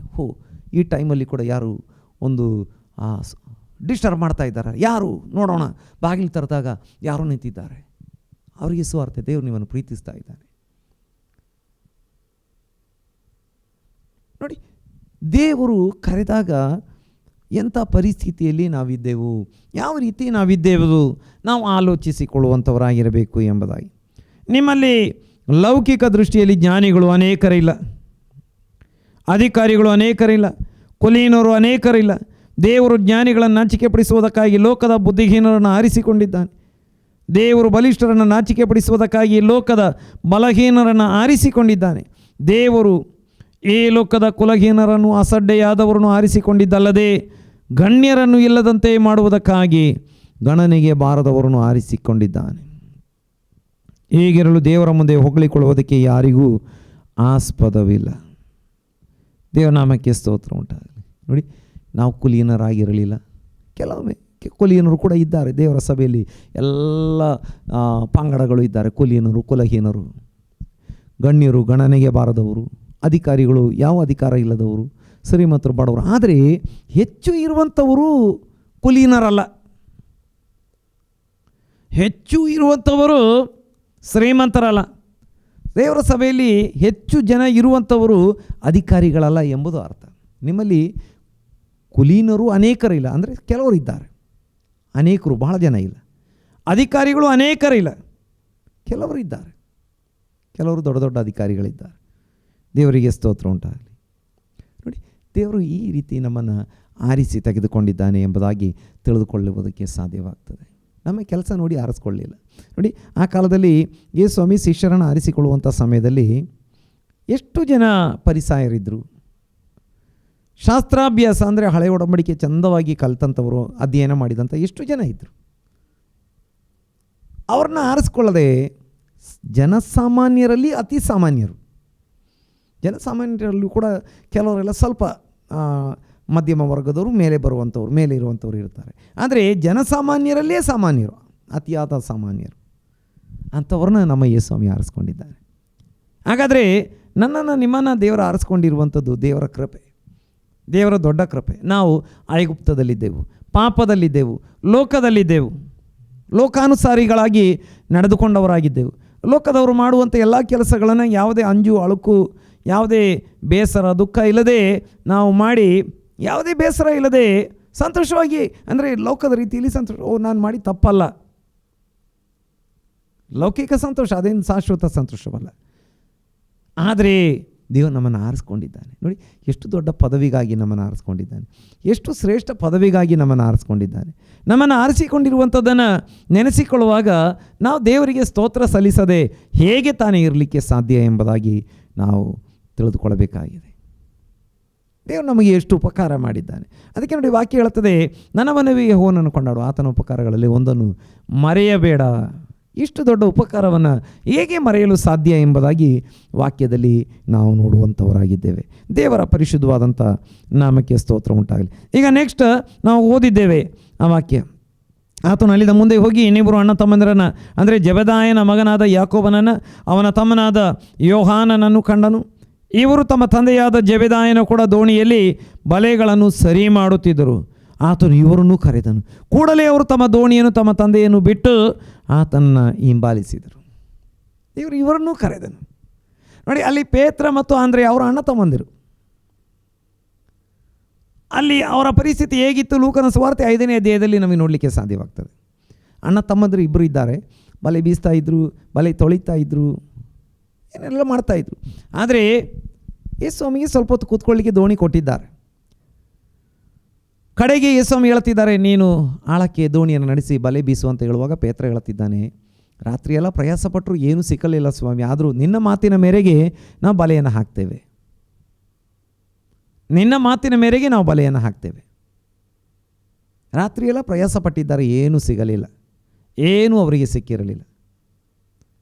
ಆದರೆ ಅವ್ರನ್ನ ಕರೆದ್ರು ಕೂಡಲೇ ಅವರು ಬಲೆ ದೋಣಿ ಬಿಟ್ಟು ಯೇಸುವನ್ನು ಹಿಂಬಾಲಿಸಿದರು. ನೋಡಿ, ಪೇತ್ರನಿಗೆ ಹೆಂಡತಿ ಅತ್ತೆ ಎಲ್ಲ ಇದ್ದರು, ಅವರೆಲ್ಲ ಮದುವೆ ಆದವರು, ಅವರಿಗೆ ಕುಟುಂಬ ಇತ್ತು. ಆದರೆ ಅವರು ಕರ್ತನ ಮಾತಿನ ಮೇಲೆ ಕರ್ತನನ್ನು ಹಿಂಬಾಲಿಸಿದರು. ಈಗ ನೆಕ್ಸ್ಟ್ ಈ ಯಾಕೋಬ ಯೋಹಾನರನ್ನು ಕರೆದಾಗ ಅವರು ಪೇತ್ರ ಮತ್ತು ಆಂದ್ರೆಯರಿಗಿಂತ ಇನ್ನಷ್ಟು ಆರ್ಥಿಕವಾಗಿ ಸದೃಢರಾಗಿದ್ದಂಥವರು, ಸ್ವಲ್ಪ ಶ್ರೀಮಂತರಾಗಿದ್ದಂಥವರು. ನಾವು ಮುಂದೆ ಬೇರೆ ಭಾಗಗಳಲ್ಲಿ ನೋಡ್ತೇವೆ, ಯೋಹಾನನಿಗೆ ಮಹಾಯಾಜಕನ ಪರಿಚಯ ಇತ್ತು ಅಂತ, ಅವನಿಗೆ ಸ್ವಲ್ಪ ಇನ್ಫ್ಲೂಯೆನ್ಸ್ ಕೂಡ ಇತ್ತು. ಯಾಕಂತೇಳಿದರೆ ಪೇತ್ರನನ್ನು ಒಳಗೆ ಬಿಡ್ತಿರಲಿಲ್ಲ. ಈ ಯೋಹಾನ ಹೋಗಿ ಬಾಗಿಲು ಕಾಯುವ ವ್ಯಕ್ತಿ ಹತ್ರ ಮಾತಾಡಿ ಪೇತ್ರನನ್ನು ಒಳಗೆ ಕರ್ಕೊಂಡು ಹೋಗ್ತಾನೆ. ಅಂದರೆ ಈ ಯೋಹಾನನಿಗೆ ಮತ್ತು ಈ ಯಾಕೋಬನಿಗೆ ಸ್ವಲ್ಪ ಹೆಚ್ಚು ಹೋಲ್ಡ್ ಇದ್ದಂಥವ್ರು. ಯಾಕೆ ಅಂತೇಳಿದರೆ ಅವರು ತಮ್ಮ ವೃತ್ತಿಯಲ್ಲಿ, ಉದ್ಯೋಗದಲ್ಲಿ ಸ್ವಲ್ಪ ಹೆಚ್ಚು ಶ್ರೀಮಂತಿಕೆಯಲ್ಲಿ ಇದ್ದಂಥವರು. ಅವರಿಗೆ ದೊಡ್ಡ ದೋಣಿ ಇತ್ತು, ಅವರಿಗೆ ಕೆಲಸದವರು ಇದ್ದರು. ನೋಡಿ, ನಾವು ಬೇರೆ ಭಾಗಗಳಲ್ಲಿ ಓದುವಾಗ, ನಾವು ಮಾರ್ಕ ಲೂಕ ಬೇರೆ ಭಾಗಗಳಲ್ಲಿ ಓದುವಾಗ ನೋಡ್ತೇವೆ, ತಂದೆಯನ್ನು ಕೆಲಸದವರೊಂದಿಗೆ ಬಿಟ್ಟು ಅಥವಾ ಕೆಲಸದವ್ರನ್ನು ದೋಣಿ ಬಲೆ ಎಲ್ಲ ಬಿಟ್ಟು ಹೋದರು. ಅವರಿಗೆ ಕೆಲಸದವರು ಇದ್ದರು, ಸ್ವಲ್ಪ ಅವರು ಮೀನು ಹಿಡಿಯೋರಾಗಿದ್ದರು, ಸ್ವಲ್ಪ ಉನ್ನತವಾದವರು ರೀತಿಯಲ್ಲಿ, ಸ್ವಲ್ಪ ಹಣಕಾಸಿನ ವಿಷಯದಲ್ಲಿ ಸ್ವಲ್ಪ ಹೆಚ್ಚಿಗೆ ಸದೃಢರಾಗಿದ್ದರು ಅಥವಾ ಶ್ರೀಮಂತರಾಗಿದ್ದರು. ನೋಡಿ, ದೇವರು ಇವರನ್ನೂ ಕರೆದನು. ನೋಡಿ, ದೇವರು ಎಲ್ಲರನ್ನ ಕರೀತಾ ಇದ್ದಾರೆ. ಕರೆಯಲ್ಪಟ್ಟವರು ಬಹಳ ಜನ, ಆಯಲ್ಪಟ್ಟವರು ಸ್ವಲ್ಪ ಜನ ಎಂಬುದಾಗಿ. ಪೇತ್ರ ಯಾಕೋ ಮತ್ತು ಆಂದ್ರೆಯನ್ನ ಕರೆದಾಗ ಅವರು ಹಿಂಬಾಲಿಸಿದರು. ಅವರು ಮೀನುಗಾರಿಕೆ ಮಾಡುವವರಾಗಿದ್ದರು ಕೂಡ ಅವರಿಗೆ ವರಮಾನ ಕಡಿಮೆ ಇತ್ತು, ಅವರ ದೋಣಿ ಶೂನ್ಯವಾಗಿತ್ತು. ಇವರು ಮೀನುಗಾರಿಕೆ ಮಾಡುವವರಾಗಿದ್ದರೆ ಇವರು ಸ್ವಲ್ಪ ಶ್ರೀಮಂತರಾಗಿದ್ದರು. ದೇವರು ಇವ್ರನ್ನೂ ಕರೆದನು. ನೋಡಿ, ದೇವರು ಎಲ್ಲರನ್ನ ಕರೆಯುವವನಾಗಿದ್ದಾನೆ. ನೋಡಿ, ಎಷ್ಟೋ ಜನ ಇದೇ ಪರಿಸ್ಥಿತಿಯಲ್ಲಿ ಇರುವಂಥವ್ರನ್ನ ದೇವರು ಕರೀತಾ ಇದ್ದಾನೆ. ಕೆಲವರು ಚಂದವಾಗಿ ಬಿಸ್ನೆಸ್ ಮಾಡ್ಕೊಂಡು ಹೋಗ್ತಾ ಇದ್ದಾರೆ, ದೇವರು ಅವ್ರನ್ನ ಕರೀತಾ ಇದ್ದಾನೆ. ಕೆಲವರು ನಷ್ಟದಲ್ಲಿ ಕಷ್ಟದಲ್ಲಿ ದಾಟಿ ಹೋಗೋರಾಗಿದ್ದಾರೆ, ದೇವರು ಅವ್ರನ್ನೂ ಕರೀತಾ ಇದ್ದಾನೆ. ಎಲ್ಲರನ್ನ ದೇವರು ಕರೀತಾ ಇದ್ದಾನೆ. ಈ ಸಂದೇಶ ಕೇಳುವಂಥ ಎಷ್ಟೋ ಜನರನ್ನು ಸ್ವಾಮಿ ಕರೀತಾ ಇದ್ದಾರೆ, ಬಾ ಮಗನೇ ಮಗಳೇ, ಬಾ ದೇವರಾಜ್ಯಕ್ಕೆ ಬಾ, ನನ್ನನ್ನು ಹಿಂಬಾಲಿಸು ಎಂಬುದಾಗಿ. ಎಷ್ಟೋ ಜನರನ್ನು ಕರೆದಿದ್ದಾನೆ ಈಗಾಗಲೇ, ಆದರೆ ಇದುವರೆಗೆ ಓಗೊಟ್ಟಿಲ್ಲ, ದೇವರ ಶಬ್ದಕ್ಕೆ ರಿಸ್ಪಾನ್ಸ್ ಮಾಡಲಿಲ್ಲ. ದೇವರು ಕರೆದಿದ್ರು ಕೇಳದವರ ಹಾಗೆ ಕೂತ್ಕೊಂಡವರು ಬಹಳ ಜನ ಇದ್ದಾರೆ. ಆದರೆ ದೇವರು ಕರೀತಾ ಇದ್ದಾನೆ. ಪ್ರೀತಿಯ ಸಹೋದರ, ಪ್ರೀತಿಯ ಸಹೋದರಿ, ಎಷ್ಟೋ ವರ್ಷದಿಂದ ದೇವರ ವಾಕ್ಯ ಕೇಳ್ತಾ ಇರುವಂಥ ನಿಮ್ಮನ್ನು ದೇವರು ಕರೀತಾ ಇದ್ದಾನೆ, ಬಾ ನನ್ನನ್ನು ಹಿಂಬಾಲಿಸು ಎಂಬುದಾಗಿ. ನೋಡಿ, ಅವರಿಗೆ ಇದ್ದದ್ದು ದೋಣಿ ಬಲೆ ಅಷ್ಟೇ. ಪೇತ್ರ ಆಂದ್ರೆಯರಿಗೆ ದೋಣಿ ಬಲೆ ಮಾತ್ರ ಇತ್ತು, ಅದನ್ನು ಬಿಟ್ಟು ಹಿಂಬಾಲಿಸಿದರು. ಅವ್ರು ಯಾರನ್ನು ಕೂಡ ದೇವರು ದಾರಿಯಲ್ಲಿ ಕೈ ಬಿಡಲಿಲ್ಲ, ಯಾರನ್ನು ಕೂಡ ದೇವರು ಉಪವಾಸ ಬೀಳಲಿಕ್ಕೆ ಬಿಡಲಿಲ್ಲ, ಅವರ ಹೆಂಡತಿ ಮಕ್ಕಳು ಅನಾಥರಾಗಲಿಕ್ಕೆ ಬಿಡಲಿಲ್ಲ. ದೇವರು ಅವ್ರನ್ನ ಆಶೀರ್ವಾದ ಮಾಡಿದ್ದಾನೆ, ದೇವರು ಅವರಿಗೆ ಸಹಾಯ ಮಾಡಿದ್ದಾನೆ, ದೇವರು ಅವರಿಗಾಗಿ ಅದ್ಭುತಗಳನ್ನು ಮಾಡಿದ್ದಾನೆ. ಪೇತ್ರನ ಅತ್ತೆಗೆ ಸೌಖ್ಯ ಇರಲಿಲ್ಲ, ಸ್ವಾಮಿ ಸೌಖ್ಯ ಕೊಟ್ಟರು. ನೋಡಿ, ಆ ಪೇತ್ರ ಬಹಳ ಪ್ರಸಿದ್ಧನಾದ ದೇವರ ಸೇವಕನಾದ, ಆಂದ್ರೆಯ ಪ್ರಸಿದ್ಧನಾದ ದೇವರ ಸೇವಕನಾದ. ನೋಡಿ, ಸ್ವಲ್ಪ ರಿಚ್ ಆಗಿದ್ದರು ಯಾಕೋಬ ಯೋಹಾನರು, ಅವರು ಕರ್ತನನ್ನು ಹಿಂಬಾಲಿಸಿದರು. ದೇವರು ಅವ್ರನ್ನ ಕೈ ಬಿಡಲಿಲ್ಲ, ಅವ್ರನ್ನ ದೇವರು ಬಲವಾಗಿ ಉಪಯೋಗಿಸಿದರು. ನೋಡಿ, ಯಾರು ಕರ್ತನ ಶಬ್ದಕ್ಕೆ ಕಿವಿಗೊಡುವವರಾಗಿದ್ದಾರೆ, ಒಬ್ಬರನ್ನು ಕೂಡ ಕರ್ತನು ಎಂದಿಗೂ ಕೂಡ ಕೈ ಬಿಡುವಂಥವನು ಅಲ್ಲ ಎಂಬುದಾಗಿ ಬಹಳ ಸ್ಪಷ್ಟವಾಗಿ ದೇವರ ವಾಕ್ಯದಲ್ಲಿ ನಮಗೆ ನೋಡುವುದಕ್ಕೆ ಸಾಧ್ಯವಾಗ್ತದೆ. ದೇವರ ಪರಿಶುದ್ಧವಾದಂಥ ನಾಮಕ್ಕೆ ಸ್ತೋತ್ರ ಉಂಟಾಗಲಿ. ನಾವು ನೆಕ್ಸ್ಟ್ ವಾಕ್ಯಕ್ಕೆ ಬರುವಂಥ ಸಮಯದಲ್ಲಿ ನಾವು ಇದೇ ಮತ್ತಾಯನ ಸುವಾರ್ತೆ 9ನೇ ಅಧ್ಯಾಯ ಅದರ 9ನೆಯ ವಾಕ್ಯಕ್ಕೆ ಬರುವಂಥ ಸಮಯದಲ್ಲಿ, ಯೇಸು ಅಲ್ಲಿಂದ ಹೋಗುತ್ತಿರುವಾಗ ಸುಂಕಕ್ಕೆ ಕೂತಿದ್ದ ಮತ್ತಾಯನೆಂಬ ಒಬ್ಬ ಮನುಷ್ಯನನ್ನು ನೋಡಿ, ನನ್ನನ್ನು ಹಿಂಬಾಲಿಸು ಎಂದು ಅವನನ್ನು ಕರೆಯಲು ಅವನು ಎದ್ದು ಆತನನ್ನು ಹಿಂಬಾಲಿಸಿದನು. ನೋಡಿ, ಯೇಸು ಮುಂದೆ ಹೋಗುವಂಥ ಸಮಯದಲ್ಲಿ ನಾವು ನೋಡ್ತಾ ಇದ್ದೇವೆ, ಸುಂಕಕ್ಕೆ ಕೂತಿದ್ದ ಮತ್ತಾಯನೆಂಬ ಒಬ್ಬ ಮನುಷ್ಯನನ್ನು ಕಂಡನು. ಈ ಮತ್ತಾಯ ಸ್ವಾಮಿ 12 ಜನ ಶಿಷ್ಯರಲ್ಲಿ ಅಧಿಕಾರಿಯಾಗಿದ್ದಂಥವನು. 12 ಜನ ಅಧಿಕಾರಿಗಳಾಗಿರಲಿಲ್ಲ. ಈಗಾಗಲೇ ನಾವು ನೋಡಿದ್ದೇವೆ, ಪೇತ್ರ ಆಂದ್ರೆಯ ಚಿಕ್ಕ ರೀತಿಯಲ್ಲಿ ಮೀನುಗಾರಿಕೆ ಮಾಡ್ತಾ ಇದ್ದಂಥವ್ರು, ಯಾಕೋಬ ಯೋಹಾನರು ಸ್ವಲ್ಪ ದೊಡ್ಡ ಪ್ರಮಾಣದಲ್ಲಿ ಮೀನುಗಾರಿಕೆ ಮಾಡ್ತಾ ಇದ್ದಂಥವ್ರು. ಇನ್ನು ಬೇರೆ ಬೇರೆ ಶಿಷ್ಯರನ್ನು ನಾವು ನೋಡ್ತೇವೆ. ಆದರೆ ಈ ಮತ್ತಾಯ ಒಬ್ಬ ಟ್ಯಾಕ್ಸ್ ಕಲೆಕ್ಟರ್ ಆಗಿ ರೋಮನ್ ಸರ್ಕಾರದ ಕೆಳಗೆ ಉದ್ಯೋಗ ಮಾಡ್ತಾ ಇದ್ದಂಥವನು. ನೋಡಿ, ಆ ಕಾಲದಲ್ಲಿ ಟ್ಯಾಕ್ಸ್ ಕಲೆಕ್ಟರ್, ಸುಂಕದವನು, ಅವರನ್ನ ಪಾಪಿಗಳ ಪಟ್ಟಿಯಲ್ಲಿ ಸೇರಿಸಲಾಗಿತ್ತು. ಸುಂಕದವರು ವೇಶ್ಯೆಯರು ಎಂಬುದಾಗಿ. ವೇಶ್ಯೆಯರ ಥರನೇ ಸುಂಕದವರನ್ನು ಕೂಡ ಯಹೂದ್ಯರು ಪರಿಗಣಿಸಿದರು. ಯಾಕೆ ಅಂತ ಹೇಳಿದರೆ, ಇವರು ಯಹೂದ್ಯರ ಕೈಯಿಂದ ಹೆಚ್ಚಿಗೆ ತೆರಿಗೆಯನ್ನು ವಸೂಲಿ ಮಾಡಿ ಸರ್ಕಾರಕ್ಕೆ ಕೊಡತಕ್ಕದನ್ನು ಕೊಟ್ಟು ಉಳಿದಿದ್ದನ್ನು ತಮ್ಮ ಕೈಯಲ್ಲಿ ಇಟ್ಕೊಂಡು ಶ್ರೀಮಂತರಾಗಿರ್ತಿದ್ರು. ಎರಡನೇದಾಗಿ, ಅನ್ಯ ದೇಶಗಳ ಅಥವಾ ಅನ್ಯ ದೇಶದವರು ಇಸ್ರಾಯೇಲ್ ದೇಶದ ಮೇಲೆ ಆಡಳಿತ ಮಾಡ್ತಾ ಇದ್ದಂಥದ್ದು ಇಸ್ರಾಯೇಲರಿಗೆ ಸಹಿಸಲಿಕ್ಕೆ ಆಗ್ತಿರಲಿಲ್ಲ. ಇವನನ್ನು ತಮ್ಮ ಮೇಲೆ ಆಡಳಿತ ದಬ್ಬಾಳಿಕೆ ಮಾಡುತ್ತಿರುವಂಥವರ ಸಂಗಡ ಸೇರಿಕೊಂಡಿದ್ದಾನೆ. ನಮ್ಮ ಜನರನ್ನು ಹಿಡಿದುಕೊಡುವವನು, ನಮ್ಮ ದೇಶಕ್ಕೆ ನಮ್ಮ ಜನರಿಗೆ ದ್ರೋಹ ಮಾಡುವವನು ಎಂಬ ರೀತಿಯಲ್ಲಿ ಈತನನ್ನು ಚಿತ್ರೀಕರಿಸ್ತಾ ಇದ್ರು, ಅಥವಾ ಈತನ ಬಗ್ಗೆ ಒಂದು ಚಿತ್ರಣ ಆ ಜನರ ಮನಸ್ಸಿನಲ್ಲಿತ್ತು. ಈತನ ಮಾತ್ರವಲ್ಲ, ಈ ಮತ್ತಾಯನನ್ನು ಮಾತ್ರವಲ್ಲ, ಸುಂಕದ ಒಂದು ವಸೂಲಿ ಮಾಡುವಂಥ ಎಲ್ಲರನ್ನು ನಾವು ಸತ್ಯವೇದದಲ್ಲಿ ಜಕ್ಕಾಯ ಎಂಬಂಥ ವ್ಯಕ್ತಿಯನ್ನು ಕೂಡ ನಾವು ನೋಡ್ತೇವೆ. ಇನ್ನೂ ಅನೇಕರು ಆ ಕಾಲದಲ್ಲಿ ಇದ್ದರು. ನೋಡಿ, ಇವರು ಶ್ರೀಮಂತರಾಗಿದ್ದರು, ಬಹಳ ಸಂಪಾದನೆ ಮಾಡಿಕೊಂಡಿದ್ದರು, ಒಳ್ಳೆಯ ಉದ್ಯೋಗ ಇದ್ದರು. ಜನರ ಮಧ್ಯದಲ್ಲಿ, ಸ್ವಜನರ ಮಧ್ಯದಲ್ಲಿ ಅವರಿಗೆ ಕೆಟ್ಟ ಹೆಸರಿತ್ತು. ಆದರೆ ಯೇಸುಸ್ವಾಮಿ ಆ ದಾರಿಯಲ್ಲಿ ಹೋಗ್ತಾ ಇರುವಾಗ ಮತ್ತಾಯನೆಂಬ ಒಬ್ಬ ಮನುಷ್ಯನನ್ನು ನೋಡಿ ನನ್ನನ್ನು ಹಿಂಬಾಲಿಸು ಎಂದು ಅವನನ್ನು ಕರೆಯಲು. ಕೆಲವೊಮ್ಮೆ ನಾವು ಈ ರೀತಿ ನೆನೆಸ್ತೇವೆ, ಇವನು ಸ್ವಜನರಿಂದ ಭಾಳ ಕೆಟ್ಟ ಹೆಸರಿಗೆ ಒಳಗಾಗಿದ್ದಾನೆ, ಕೆಟ್ಟ ಅಪಕೀರ್ತಿಗೆ ಒಳಗಾಗಿದ್ದಾನೆ, ಇವನೊಬ್ಬ ಪ್ರಖ್ಯಾತ ಮನುಷ್ಯನಲ್ಲ, ಇವನೊಬ್ಬ ಕುಪ್ರಸಿದ್ಧ, ಅಥವಾ ಇವನೊಬ್ಬ ಒಳ್ಳೆಯ ಹೆಸರಿಲ್ಲದವನು, ಇವನು ಊರ ಜನರಿಗೆ ಯಾವುದೇ ರೀತಿ ಉಪಕಾರಿಯಲ್ಲ, ಊರ ಜನರು ಯಾರೂ ಈತನನ್ನು ಮೆಚ್ಚುವುದಿಲ್ಲ. ನೋಡಿ, ಈ ರೀತಿಯಾಗಿ ನಾವು ಭಾವಿಸಿದ್ದಿರಬಹುದು. ಆದರೆ ದೇವರಿಗೆ ಅಂಥವರು ಕೂಡ ಬೇಕು. ನಾವು ನೆನೆಸ್ಬೋದು, ಇಲ್ಲ ಅವರಿಗೆ ಸುವಾರ್ತೆ ತಲುಪಿದರೂ ಅವರು ರೆಸ್ಪಾನ್ಸ್ ಮಾಡುವುದಿಲ್ಲ, ಅವರು ದೇವರ ಕಡೆಗೆ ತಿರುಗಿಕೊಳ್ಳುವುದಿಲ್ಲ. ಇದೆಲ್ಲ ನಮ್ಮ ವಿಚಾರಗಳಷ್ಟೇ. ಆದರೆ ದೇವರು ಯಾರ ಮನಸ್ಸನ್ನು ಕೂಡ ಪರಿವರ್ತನೆ ಮಾಡಬಲ್ಲ. ನಾವು ನೋಡ್ತೇವೆ, ಯೇಸು ಕರೆದ ಕೂಡಲೇ ಆತ ನೋಡಿ ಆ ಕ್ಷಣದಲ್ಲಿ, ಓ ಮತ್ತಾಯನೇ ನನ್ನನ್ನು ಹಿಂಬಾಲಿಸು ಎಂಬುದಾಗಿ ಹೇಳಿದ ಕೂಡಲೇ ಅವನು ಎದ್ದು ಆತನನ್ನು ಹಿಂಬಾಲಿಸಿದನು. ನೋಡಿ, ದೇವರು ಕರೆದಾಗ ಯಾವ ವ್ಯಕ್ತಿ ಕೂಡ ಬರುವವನಾಗಿದ್ದಾನೆ, ಯಾವ ವ್ಯಕ್ತಿ ಕೂಡ ಕರ್ತನನ್ನು ಹಿಂಬಾಲಿಸುವವನಾಗಿದ್ದಾನೆ. ದೇವರ ನಾಮಕ್ಕೆ ಸ್ತೋತ್ರ ಉಂಟಾಗಲಿ. ಯಾರೋ ಒಬ್ಬರು ಈ ಪ್ರಕಾರವಾಗಿ ಹೇಳಿದ್ದಾರೆ, ಒಬ್ಬರು ಚಿಂತಕರು ಈ ಪ್ರಕಾರ ದೇವರ ಭಕ್ತರು ಹೇಳಿದ್ದಾರೆ. ಮತ್ತಾಯ ಬರುವಾಗ ಕೆಲಸ ಬಿಟ್ಟು ಬಂದ, ಆದರೆ ಪೆನ್ ಹಿಡಿದುಕೊಂಡು ಬಂದ ಎಂಬುದಾಗಿ, ಬರೆಯುವ ಲೇಖನಿ ಅಥವಾ ಪೆನ್ನನ್ನು ಹಿಡ್ಕೊಂಡು ಬಂದ. ಹಾಗಾಗಿ ಮತ್ತಾಯನ ಸುವಾರ್ತೆ ಬರೆದ.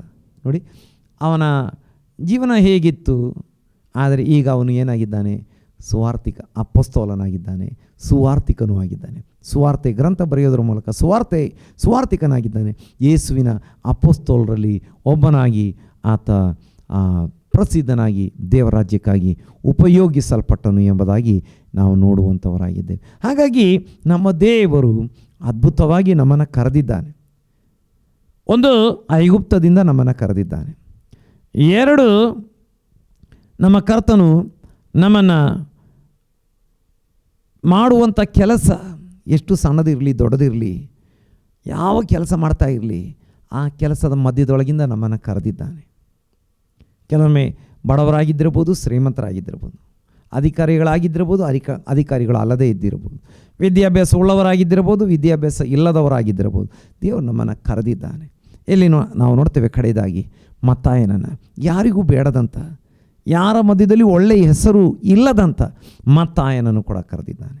ನೋಡಿ, ನಮ್ಮನ್ನು ಯಾವ ಪರಿಸ್ಥಿತಿಗಳಲ್ಲಿದ್ದಾಗ ನಮ್ಮನ್ನು ಕರೆದಿದ್ದಾನೆ, ತನ್ನ ಸಂಗಡ ಇರುವುದಕ್ಕೆ ಕರೆದಿದ್ದಾನೆ, ತನ್ನ ಸೇವಕರಾಗಿರುವುದಕ್ಕೆ ಕರೆದಿದ್ದಾನೆ, ತನ್ನ ಸೇವೆ ಮಾಡುವುದಕ್ಕೆ ಕರೆದಿದ್ದಾನೆ, ಸುವಾರ್ತೆ ಸಾರುವುದಕ್ಕೆ ಕರೆದಿದ್ದಾನೆ. ಈ ಭಾಗಗಳನ್ನು ನಾವು ಮುಂದಿನ ಸಮಯಗಳಲ್ಲಿ ನಾವು ನೋಡ್ತೇವೆ, ಮುಂದಿನ ವಾರಗಳಲ್ಲಿ ನಾವು ಈ ಭಾಗಗಳನ್ನು ಧ್ಯಾನಿಸ್ತೇವೆ. ಹಾಗಾಗಿ ದೇವರು ಈ ವಾರದಲ್ಲಿ ಈ ವಾಕ್ಯಗಳ ಮೂಲಕವಾಗಿ ಪ್ರತಿಯೊಬ್ಬರನ್ನು ಆಶೀರ್ವದಿಸಲಿ ನಾವು ಪ್ರಾರ್ಥನೆ ಮಾಡೋಣ. ಮಹಾಪರಿಶುದ್ಧನಾಗಿರುವಂಥ ನಮ್ಮ ಪರಲೋಕದಲ್ಲಿರುವ ತಂದೆಯಾಗಿರುವಂಥ ದೇವರೇ, ಈ ಒಳ್ಳೆಯ ಸಮಯಕ್ಕಾಗಿ ನಾವು ನಿನಗೆ ಸ್ತೋತ್ರಗಳನ್ನು ಸಲ್ಲಿಸುವರಾಗಿದ್ದೇವೆ. ಸ್ವಲ್ಪ ಸಮಯ ನಿನ್ನ ಪಾದಗಳ ಬಳಿಯಲ್ಲಿದ್ದುಕೊಂಡು ನಿನ್ನನ್ನು ಆರಾಧಿಸುವಂತೆ, ನಿನ್ನನ್ನು ಕೊಂಡಾಡುವಂತೆ, ನಿನ್ನನ್ನು ಸ್ತುತಿಸುವಂತೆ ನಮಗೆ ನೀನು ಸಹಾಯ ಮಾಡಿದಿ, ಪ್ರಾರ್ಥಿಸುವಂತೆ ನಮಗೆ ನೀನು ಸಹಾಯ ಮಾಡಿದಿ, ನಿನ್ನ ವಾಕ್ಯಗಳನ್ನು ಕೇಳುವಂತೆ. ಹೌದು ಸ್ವಾಮಿ, ನಮ್ಮನ್ನು ಕರೆದಂಥ ವಿಧವನ್ನು, ಕರೆದಿರುವುದು ಯಾವುದಕ್ಕಾಗಿ ಎಂಬುದಾಗಿ, ಹೌದು ಕೆಲವೊಂದು ವಿಚಾರಗಳನ್ನು ನಿನ್ನ ವಾಕ್ಯದಿಂದ ತಿಳಿದುಕೊಳ್ಳುವ ಹಾಗೆ ನಮಗೆ ಸಹಾಯ ಮಾಡಿದಿ. ಐಗುಪ್ತದಲ್ಲಿದ್ದಂಥ ನಮ್ಮನ್ನು ನೀನು ಕರೆದಿದ್ದಿ. ಹೌದು, ದೇವರ ರಾಜ್ಯಕ್ಕಾಗಿ ನಮ್ಮನ್ನು ಕರೆದಿದ್ದಿ. ಮಾತ್ರವಲ್ಲ ಸ್ವಾಮಿ, ನಮ್ಮ ಕೆಲಸಗಳನ್ನು ನೋಡದೆ, ನಾವು ಚಿಕ್ಕ ಕೆಲಸ, ದೊಡ್ಡ ಕೆಲಸ, ಶ್ರೀಮಂತರು, ಬಡವರು, ಯಾರಿಗೆ ಬೇಡದವರು, ಯಾರು ಇಷ್ಟಪಡದವರು ಏನೂ ನೋಡದೆ ನಮ್ಮನ್ನು ನಿನ್ನ ಶಿಷ್ಯರಾಗುವುದಕ್ಕೆ, ನಿನ್ನ ಮಕ್ಕಳಾಗುವುದಕ್ಕೆ, ದೊಡ್ಡ ಜವಾಬ್ದಾರಿಕೆಯ ಆ ಒಂದು ಸೇವೆಯನ್ನು ನಮ್ಮ ಕೈಗೆ ಕೊಡುವುದಕ್ಕೆ ನಮ್ಮನ್ನು ನೀನು ಕರೆದಿರುವಿ ಸ್ವಾಮಿ. ನಿನ್ನ ಕರೆಗೆ ಓಗೊಟ್ಟು ನಿನ್ನನ್ನು ಹಿಂಬಾಲಿಸುವ ಪ್ರತಿಯೊಬ್ಬರನ್ನು ನಿನ್ನ ಆಶೀರ್ವದಿಸುವಂಥ ದೇವರಾಗಿದ್ದೆ. ನಿನ್ನ ಕರಗಳಲ್ಲಿ ಪ್ರತಿಯೊಬ್ಬೊಬ್ಬರನ್ನು ಒಪ್ಪಿಸಿ ಕೊಡೋರಾಗಿದ್ದೇವೆ. ವಿಶೇಷವಾಗಿ ಈ ದಿನದಲ್ಲಿ ಸೇರಿ ಬಂದಂಥ ಆನ್ಲೈನ್ ಮೂಲಕ ಟಿವಿ ಮೂಲಕ ಆರಾಧನಾ ಕೂಟದಲ್ಲಿ ಜಾಯಿನ್ ಆಗಿರುವಂಥ ಪ್ರತಿಯೊಬ್ಬರನ್ನು ನಿನ್ನ ಆಶೀರ್ವಾದ ಮಾಡು. ಎಷ್ಟೋ ಜನರನ್ನು ನೀನು ಕರೆದಿದ್ದಿ ಸ್ವಾಮಿ.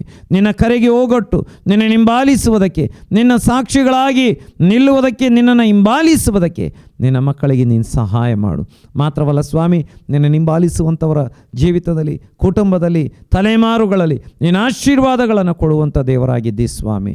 ಆಶೀರ್ವದಿಸಿ, ಅಭಿಷೇಕಿಸಿ ನೀನು ಅವರ ಕೊರತೆಗಳು ನೇಗಿಸಿ, ಕಷ್ಟಗಳಿಂದ ಬಿಡಿಸಿ ನಡೆಸುವಂಥ ದೇವರಾಗಿದ್ದಿ. ಪೇತ್ರನ ದೋಣಿ ತುಂಬಿತ್ತು, ಪೇತ್ರನ ಅತ್ತೆಗೆ ಸೌಖ್ಯವಾಯಿತು ಸ್ವಾಮಿ. ಮಾತ್ರವಲ್ಲ ಕರ್ತನೆ, ಪೇತ್ರ, ಆಂದ್ರೇಯ, ಯಾಕೋಬ, ಯೋಹಾನ, ಮತ್ತಾಯ ಎಲ್ಲ ಶಿಷ್ಯರು ಕರ್ತನ ಸುವಾರ್ತೆಯನ್ನು ಜಗತ್ತಿನಾದ್ಯಂತ ಒಯ್ಯುವುದಕ್ಕೆ ಅವ್ರನ್ನ ಬಲವಾಗಿ ನೀನು ಉಪಯೋಗಿಸಿದಿ ಸ್ವಾಮಿ. ಹಾಗೆ ಎಲ್ಲರನ್ನ ಆಶೀರ್ವಾದ ಮಾಡು, ನಿನ್ನ ಪ್ರಸನ್ನತೆಯಿಂದ ನಡೆಸು. ಕರ್ತನೆ, ರೋಗಿಗಳಾಗಿ ಇರುವಂಥವರಿಗೆ, ಸಾಲದಲ್ಲಿ ಇರುವಂಥವರಿಗೆ, ಬೇರೆ ಬೇರೆ ಸಮಸ್ಯೆಗಳಲ್ಲಿ ಹಾದು ಹೋಗುತ್ತಿರುವಂಥವರಿಗೆ ನೀನು ಸಹಾಯ ಮಾಡು. ಹಾಗೆ ಕರ್ತನೆ, ಲೋಕದಾದ್ಯಂತ ನಡೀತಿರುವಂಥ ಎಲ್ಲ ಆರಾಧನಾ ಕೂಟಗಳನ್ನು ನೀನು ಆಶೀರ್ವಾದ ಮಾಡು ಸ್ವಾಮಿ. ಈ ವಾರದಲ್ಲಿ ನಿನ್ನ ಬರೋಣವಾಗಿದ್ದರೆ ನಾವು ನಿನ್ನೊಂದಿಗಿರಬೇಕು. ನಿನ್ನ ಬರೋಣಕ್ಕೆ ಸಮಯ ಇರುವುದಾದರೆ ತಿರುಗಿ ನಾವು ಒಟ್ಟಿಗೆ ಸೇರಿ ನಿನ್ನನ್ನು ಆರಾಧಿಸಲಿಕ್ಕೆ ಸಹಾಯ ಮಾಡು. ಪ್ರಾರ್ಥನೆ ಕೇಳಿದ್ದಿ, ಸ್ತೋತ್ರ. ಈ ನಮ್ಮ ಪ್ರಾರ್ಥನೆಯನ್ನು ಯೇಸು ಕ್ರಿಸ್ತನ ಪರಿಶುದ್ಧ ನಾಮದಲ್ಲಿ ಪ್ರಾರ್ಥಿಸಿ ಹೊಂದಿಕೊಂಡಿದ್ದೇವೆ ತಂದೆ, ಆಮೇನ್. ನಾವು ಅಂತ್ಯ ಆಶೀರ್ವಾದ ಹೊಂದಿಕೊಳ್ಳೋಣ. ನಮ್ಮ ತಂದೆಯಾಗಿರುವ ದೇವರ ಪ್ರೀತಿಯು, ಕರ್ತನಾಗಿರುವ ಯೇಸು ಕ್ರಿಸ್ತನ ಕೃಪೆಯು, ಪವಿತ್ರಾತ್ಮನ ಅನ್ಯೋನ್ಯತೆಯು ಸೇರಿ ಬಂದಿರುವ ಎಲ್ಲರೊಂದಿಗೆ, ಆನ್ಲೈನ್ ಮೂಲಕ ಟಿವಿ ಮೂಲಕ ಆರಾಧನೆ ಕೂಟದಲ್ಲಿ ಭಾಗವಹಿಸಿರುವ ಎಲ್ಲರೊಂದಿಗೆ ಯೇಸು ಕ್ರಿಸ್ತನ ಮರಳಿ ಬರೋಣದವರೆಗೆ ಯಾವಾಗಲೂ ಇರಲಿ. ಆಮೇನ್, ಆಮೇನ್.